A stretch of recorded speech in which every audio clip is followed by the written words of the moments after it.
Hello बच्चों। तो हम लोगों ने क्वांटम नंबर स्टार्ट किया था, जिसमें हम लोगों ने पहला और सेकंड क्वांटम नंबर कवर किया था, प्रिंसिपल और एजीमथल क्वांटम नंबर। आज हमको पढ़ना है ना थर्ड क्वांटम नंबर। इसका नाम क्या है? मैग्नेटिक एंगुलर क्वांटम नंबर, या आप इसको सिंपली क्या बोल सकते हैं, मैग्नेटिक क्वांटम नंबर। इसको बच्चों हम लोग डिनोट करते हैं ml से।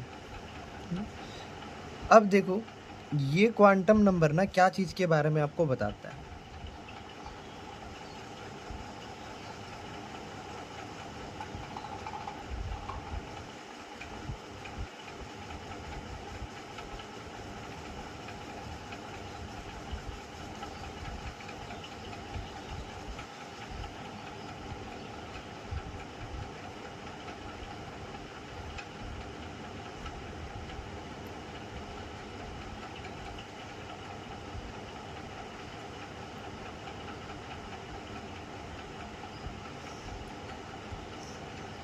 ध्यान से समझना, ठीक है। जैसे हम लोग के पास ना 3 एक्सिस होता है, आपको भी पता होगा। एक होता है एक्स एक्सिस, एक होता है वाई एक्सिस, और एक होता है बच्चों जेड एक्सिस।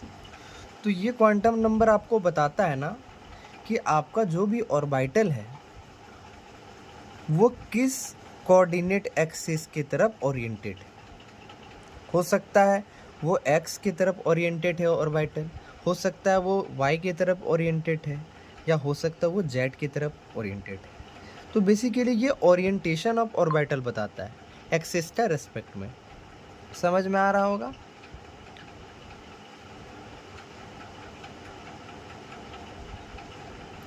अब जैसे ना इसका वैल्यू जो होता है मैग्नेटिक क्वांटम नंबर का, वो क्या होता है ना -L2 + L। इसका वैल्यू ऐसे निकलता है -L से +L। अभी मैं बताऊंगा कैसे होता है। टोटल नंबर ऑफ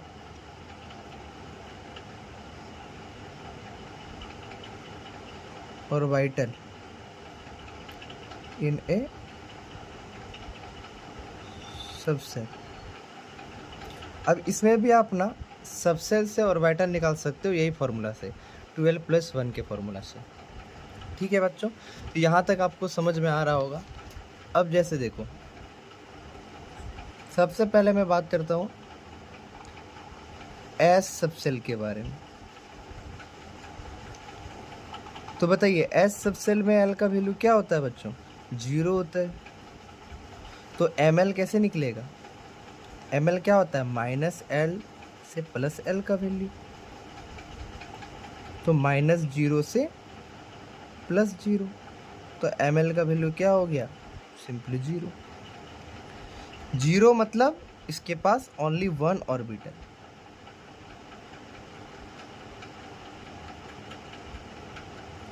तो S के पास ओनली एक ऑर्बिटल होता है, जिसका ml का वैल्यू क्या होता है? 0। अब अगला देखो, सेकेंड आप लोगों ने क्या पढ़ा था? P subshell. बच्चों P सबसेल में L का वैल्यू क्या होता था? 1 होता था। तो इसके लिए ml का वैल्यू कैसे निकलेगा? सही कहा, -L से +L।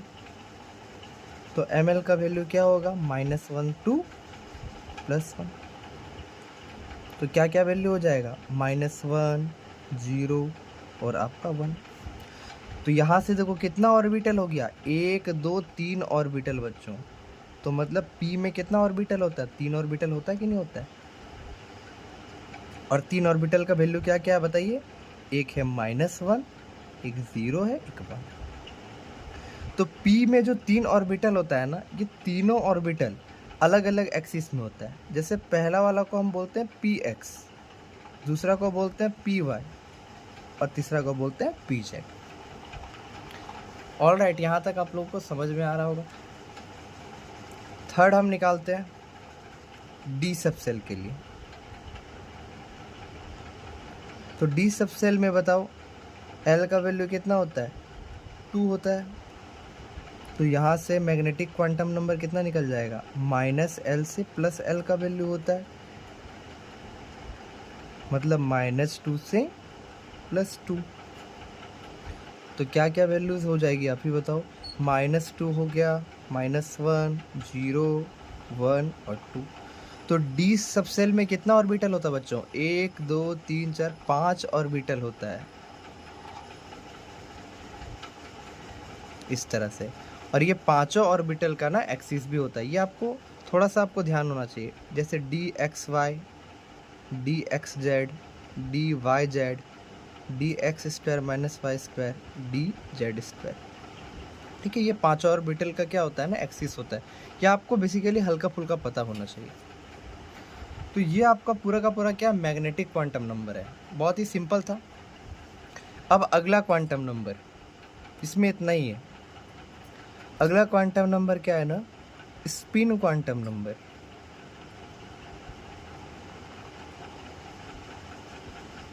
स्पिन क्वांटम नंबर, इसको हम डिनोट करते हैं MS से। अब ये क्या चीज बताता है,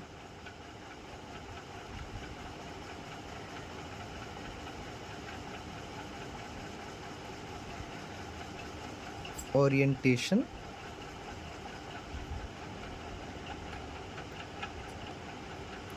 देखिए इसको समझना ध्यान से। जैसे आपका अर्थ क्या होता है ना, अर्थ सन के अराउंड क्या करता है, रोटेट करता है। और अर्थ क्या होता है ना, अपने एक्सिस पे भी रोटेट करता है। तो उसी तरह से क्या होता है ना, जो आपका इलेक्ट्रॉन होता है ना, वो अपने एक्सिस पे भी रोटेट करता है ना, घूमता है अपने एक्सिस पे।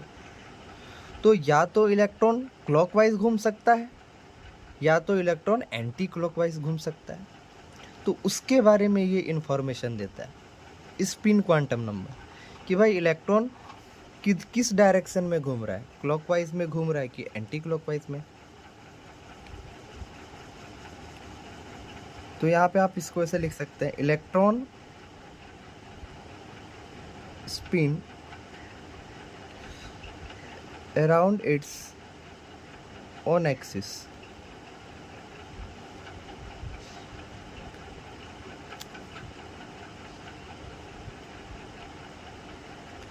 अब एक चीज आपको पता होना चाहिए ना, कि इलेक्ट्रॉन अपना एक्सिस में रोटेट कर रहा है। तो जब भी इलेक्ट्रॉन अपना एक्सिस में रोटेट करता है ना, तो वो क्या बनाता है, एंगुलर मोमेंटम उसके पास कुछ होता है ना, एंगुलर मोमेंटम। और ये जो एंगुलर मोमेंटम होता है बच्चों, ये एक वेक्टर क्वांटिटी होता है। अब आप लोगों को पता ही होगा कि वेक्टर क्वांटिटी क्या होता है, ऐसा क्वांटिटी जिसके पास क्या हो, मैग्नीट्यूड भी होगा, और इसके पास क्या होगा, कुछ डायरेक्शन भी होगा। ऑलराइट, तो इस तरह से। अब यहाँ पे देखो, इलेक्ट्रॉन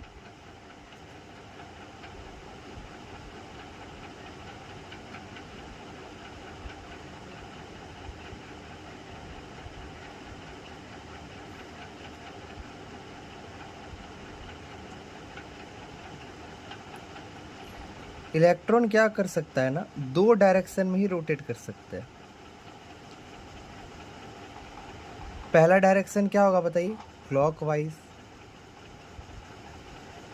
और सेकंड डायरेक्शन क्या होगा बच्चों,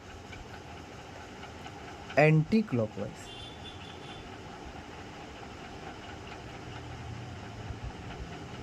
तो थोड़े स्पेलिंग को करेक्ट कर ले,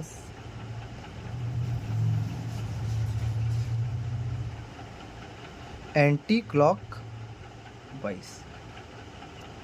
ठीक है, क्लॉकवाइज घूम सकता है या तो एंटी क्लॉकवाइज घूम सकता है। अब देखो, अगर इलेक्ट्रॉन क्लॉकवाइज घूमेगा ना, तो उसके लिए हम स्पिन क्वांटम नंबर कैसे लिखते हैं, तो याद कैसे लिखते हैं, देखो, क्योंकि स्पिन क्वांटम नंबर के पास एंगुलर मोमेंटम है, मतलब कुछ वैल्यू भी होगा और आपका कुछ डायरेक्शन भी होगा। तो वैल्यू को हम लिखते हैं हाफ, और प्लस। ये हाफ क्या है, मैग्नीट्यूड, और प्लस क्या है, उसका डायरेक्शन। समझ में आ रहा होगा आप लोग, बहुत सिंपल सा चीज़ है। क्लॉकवाइज के लिए हम यूज़ करते हैं ना स्पिन अप। अगर स्पिन अप बोल रहे हैं इसका मतलब क्या हो रहा है कि इलेक्ट्रॉन आपका क्लॉकवाइज के डायरेक्शन में रोटेट कर रहा है। अब एंटी क्लॉकवाइज के लिए हम कैसे लिखते हैं, तो इसके लिए होगा माइनस हाफ। ये माइनस और प्लस क्या शो कर रहा है, बस डायरेक्शन बता रहा है, क्लॉकवाइज है कि एंटी क्लॉकवाइज है। और हाफ क्या, मैग्नीट्यूड है। और इसके लिए हम क्या यूज करते हैं, स्पिन डाउन। ठीक है, तो ये हो गया आपका स्पिन क्वांटम नंबर।